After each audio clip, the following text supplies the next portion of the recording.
Hi there, and welcome to our budgeting section, Budgeting and Forecast within IME239.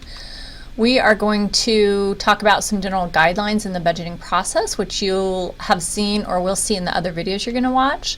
So this will just reinforce. We're going to talk about different types of budgets that companies and corporations put together to make sure that they can see into the future what their financial health is going to be.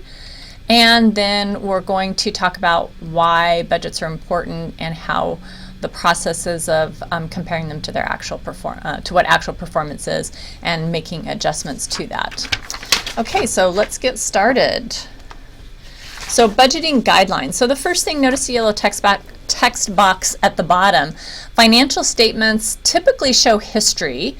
Accounting records show history. What we looked at earlier in the quarter when you brought in the financial statements for your company, those were things, the profit and loss statement, balance sheet, cash flow statement, those were actuals that had happened in the past.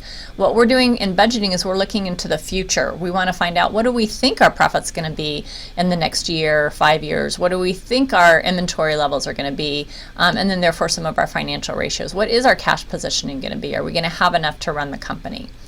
So one of the things is we want to set objectives. So are we trying to optimize gross margin? Are we trying to make sure that our revenue is growing? Are we making sure that we have enough cash? Do we have goals for net income? Goals for return on equity? And knowing what those goals are, we can help modify and adjust our budgets to be sure that we meet that goal into the future. Secondly is planning. So it's an integrated plan, and it says there a link to mission statement, technology roadmap, etc. And that is definitely true. But it's also integrated across all the functions of the company, which is what you're going to see in one of the videos, hear about in one of the videos that you listen to as well. But that the sales, planning, and budgeting can't happen.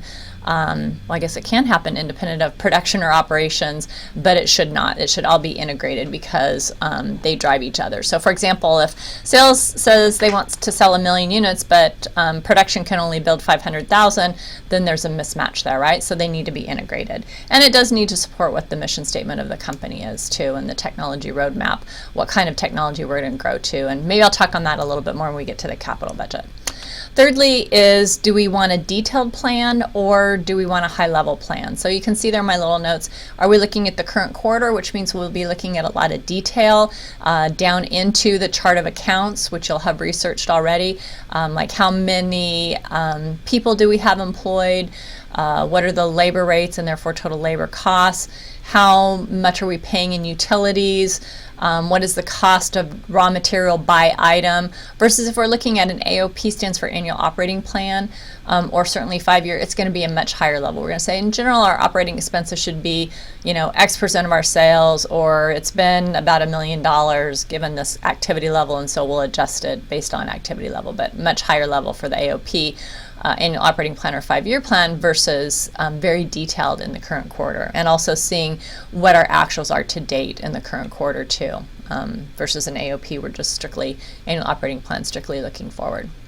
Next, sales forecast drives it all. Gosh, I cannot tell you how many times in my career I would just want to wring the necks of the sales guys because they would change, and gals, because they would change the forecast. But that's the nature of the business and trying to be up to date and adjust it. So you need to have your system set up so that you can be flexible and make sure that you definitely have a validated sales activity level, and by product if that has a significant impact on the dollars that you're going to be spending, meaning capital dollars, labor, material, that kind of thing, so that you can adjust it relatively easily. That's where your Excel skills, if you don't have a company that doesn't have a good ERP, enterprise resource planning system, will come in handy. But anyway, sales forecast drives it all. That's where we start. How many do we want to sell? Validate, can we actually produce that?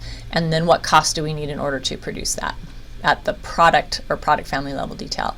And then we're going to talk about types of budgeting, which these are some of the terminology vocab that you had in the assignment as well. Are we looking at trends? So if we spend $1 million last quarter and the activity level is about the same, we're going to spend $1 million this quarter. Or zero-based budgeting, where we say, okay, forget what we spent last quarter, let's build it up from the ground, and how much do we really need to spend? And in the definition solutions that are posted on PolyLearn, you'll see some of the pros and cons associated with that. And it's a continuous process. Not that we're continually budgeting, but we're always looking at what our actuals compared to what our budget was and then trying to make improvements. It's not always bad if we miss our budget. If we're higher, maybe it's higher because we have a lot more sales and activity, so we needed cost in order to support that. If we're lower, that almost in all cases is good, but what if we didn't spend enough to support the activity levels? That's not very bad either, right? So we have to look at the variances, differences to plan in context of what's happening with the business. Okay, then the next one is what types of budgets do we have? So I have an example of a capital budget here, and this is from the company that I used to work for from a very long time ago, showing the different locations, and we had a very detailed build-up with each of these locations into what kind of capital they wanted. This is in millions of dollars. So for example, Mexicali we had a plan, BOD stands for Board of Director Plan, of almost $12 million. And then we have, this is information technology with quarter four actuals rolled into it that says we didn't spend everything that we did when we set the plan for whatever year this is, and so we were able to roll that forward compared to our most recent commitment, Q2 commitment compared to Q3, that must be third quarter of the fiscal year, number right here. And so we can look at these variances and see, okay, well, this is what our plan was, but our plan got adjusted because we didn't spend everything we thought we would in the period before the plan was developed, and then we upped it maybe because activity was higher, and then what is our most current commit? Maybe it's because activity is higher, maybe it's because we didn't spend as much, maybe it's because prices of the equipment went up. All those kinds of things would be in the details of that. But this is capital expenditures by location, and then we can go back, and we did go back and check that against what we actually spent and that it was the right thing. You'll learn also in IME239 how to do the financial justification for all this, because you can imagine if you're spending $13 million, you want to be sure you're getting your money back on that. And you learn about that in IME239. The next type of budget would be spending. And so we look at different time periods, which I mentioned on the prior slide. Quarterly, annual operating plan is what that should say there, AOP, or 5 year. So we would be looking at our budgets, and we looked at budgets for each of these particular areas as well. How many people did they have? Direct labor, engineer, administration, what kind of materials and supplies are they spending, etc., on a quarterly basis, and then for the annual operating plan and for the 5 year plan. So spending variances, or spending budgets, we would look at as well. Then we would also follow up and make sure we have cash budgeting so that we know what cash we have. Do we need cash? Are we going to need to go get a loan? Do we have enough cash in the bank to pay all the bills that we're going to need to pay in the upcoming quarter, year, etc., so that we can manage our cash position? A lot, don't quote me on what percent a lot is, but a lot of new companies fail not because they can't make money over the long haul, but because they don't have enough cash to get them going in the initial startup periods of their business. So cash is king. You got to have cash. So cash budgeting is very important. And then lastly is, I start off by saying the financial statements, the P&L balance sheet. I don't have cash flow statement listed here because we've done our cash budgeting here, but you could certainly do a cash flow statement here as well. Is financial statements that we've looked at so far have been historical, have been based on information that has already happened, accounting records that have already been transacted. But we want to look into the future. What is our gross margin going to be over the next year by quarter or the next 5 years? What is our inventory position? What are our fixed asset levels, etc.? And so we can have some ratio analysis based on those projections as well, which we know ratio analysis helps us identify and judge the health of the firm too, so that we can see if we need to make any adjustments now, we can make them now instead of waiting until we're in trouble and then not being able to get out of it, right? So like, what if we look forward and we see our current ratio, which we know we want to be over 1, is 0.5. Well, if we see the projection of 0.5, we can make some changes now so that we can get it back up to the 1 that we want it to be, that it should be, right? That would indicate poor cash position. Okay, so those are some of the types of budgets. And then how we go about analyzing the budget is some of the benefits is, number one, it's explicit planning going forward. So everyone that is involved in the process, and everyone should be involved in the process, are communicated the results of it to know what the spending targets are, what the activity levels are that drove that, etc. So that goes to bullet number 2, where it's a communication plan to people in the corporation about the goals and expectations, and a basis to compare actual results as they happen through the quarter and through the year. And we look at budget variances as we manage by exception. So back to the capital one I mentioned. If we spend more dollars in capital, by the way, capital expenditures means that we're buying equipment, assets, tangible things to help our factory run maybe more product, maybe a different technology, maybe for research and development, that kind of thing. But it's a physical asset, a physical thing that we're buying, like a car is an asset to you. So back to management by exception is we would look and see, okay, well in that Mexicali list that I just showed you, the budget got higher each one of those versions that we looked at it, but if that was because there was higher activity, then that was a very valid reason for that to be happening, right? If that was because we just completely lost control of costs, then that's not a very good reason, right? So we want to, and there's two different ways to address why that increase happened, all right? So management by exception, when it's different than what the plan was, understand what is driving that difference and act accordingly. Total dollars, kind of self-explanatory, I guess. Percent difference.